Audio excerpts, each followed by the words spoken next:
मोनसे गिख्रंथाव खौरां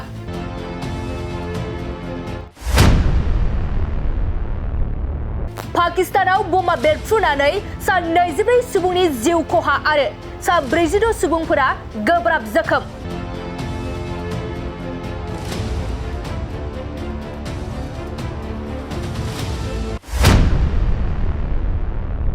पाकिस्तानी क्वेटा रेलवे स्टेशनाव सुइसाइड बम बेरफ्रुसारनाय।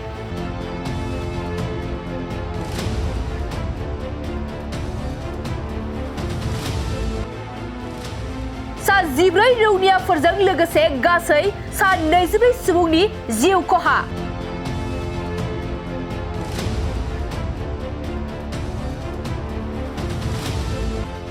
नंगौ 8 नभेम्बर सनिबार बारायाव फुंनि 8:45 रिंगायाव पाकिस्ताननि राजथावनि क्वेटा रेलवे स्टेशनाव सुइसाइड बम बेरफ्रुसारदों।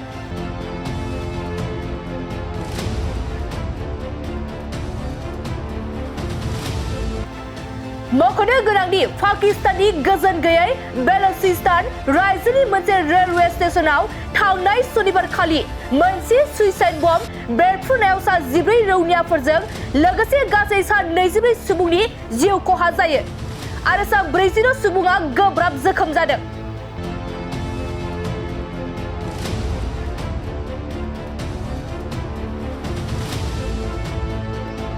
बे गिख्रंथाव बमा बेरफ्रुसारनाय जाथायानो जादोंमोन पाकिस्ताननि राजथावनि क्वेटा रेलवे स्टेशनाव जेब्ला दावबायारिफोरा जाफार एक्सप्रेसखौ प्लेटफर्माव नेगासिनो दंमोन।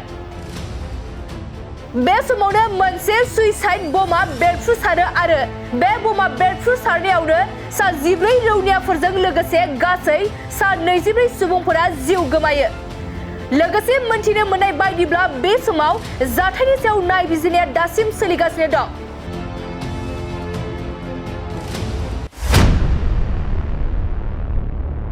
मोनसे गिख्रंथाव खौरां।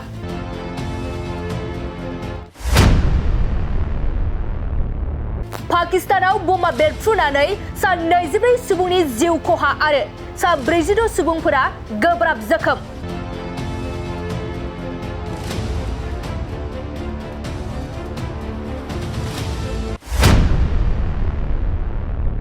पाकिस्तानी क्वेटा रेलवे स्टेशनाव सुइसाइड बम बेरफ्रुसारनाय।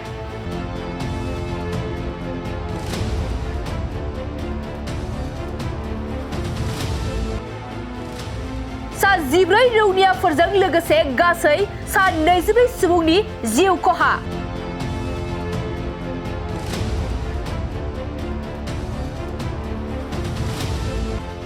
नंगौ 8 नभेम्बर सनिबार बारायाव फुंनि 8:45 रिंगायाव पाकिस्ताननि राजथावनि क्वेटा रेलवे स्टेशनाव सुइसाइड बम बेरफ्रुसारदों।